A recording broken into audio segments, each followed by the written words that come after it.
और अब बात महाराष्ट्र की करते हैं, जहां महाविकास अघाड़ी में आने वाले दिनों में दरार देखने को मिल सकती है। सावरकर, अडानी और पीएम मोदी के डिग्री मामले में महाविकास अघाड़ी के तीनों पार्टीज के मुंह तीन अलग अलग दिशा में है। चाचा भतीजा शरद पवार और अजीत पवार के पिछले बयानों से महाविकास अघाड़ी पर खतरे के बादल और गहराते जा रहे हैं।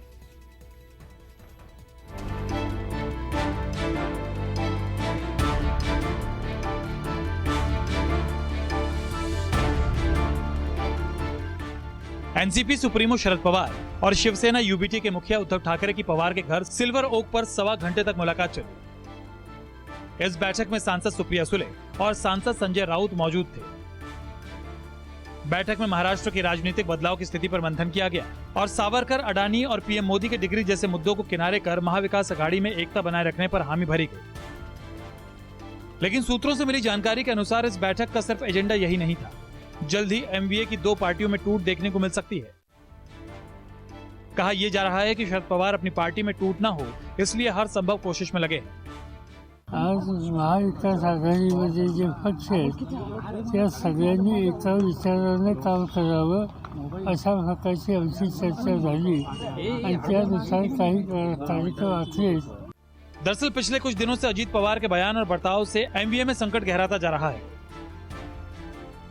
अजीत पवार ने पहले बयान दिया कि पीएम मोदी की डिग्री का विषय अब उठाना जरूरी नहीं है। इसके बाद अजीत पवार कुछ घंटों के लिए नॉट रीचेबल रहे। तब एनसीपी नेताओं की सांसें फूलने लगी। महाराष्ट्र कोऑपरेटिव बैंक एमएससी घोटाले में एनसीपी ने अजीत पवार और उनके परिवार को ईडी से बड़ी राहत मिली। ईडी ने एमएससी बैंक घोटाले मामले में महाराष्ट्र के पूर्व उप मुख्यमंत्री और एनसीपी नेता अजीत पवार और उनकी पत्नी सुनित्रा से जुड़ी एक कंपनी के खिलाफ मंगलवार को कोर्ट में चार्जशीट पेश किया। ईडी की इस चार्जशीट में महाराष्ट्र के पूर्व उप मुख्यमंत्री और विरोधी पक्ष नेता अजीत पवार और उनकी पत्नी का नाम नहीं है। अनिल देशमुख, नवाब मलिक और हसन मुशर्रफ जैसे एनसीपी के कद्दावर नेताओं पर ईडी का शिकंजा कसता जा रहा है।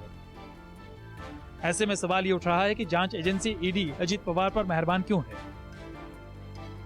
बीजेपी के पूर्व कद्दावर नेता एकनाथ खड़से के राजनीतिक करियर को ब्रेक लगाने वाली सामाजिक कार्यकर्ता अंजलि दमानिया के ट्वीट ने एमवीए के टूट को और हवा दे दी। दमानिया ने कहा, आज मंत्रालय में किसी काम के सिलसिले में गई थी। उधर एक व्यक्ति ने मुझे रोका और एक मजेदार बात बताई। उसके मुताबिक 15 विधायक डिस्क्वालीफाई होंगे और अजीत पवार भाजपा के साथ जाएंगे, वो भी जल्द। और कितनी दुर्दशा होगी महाराष्ट्र की राजनीति की।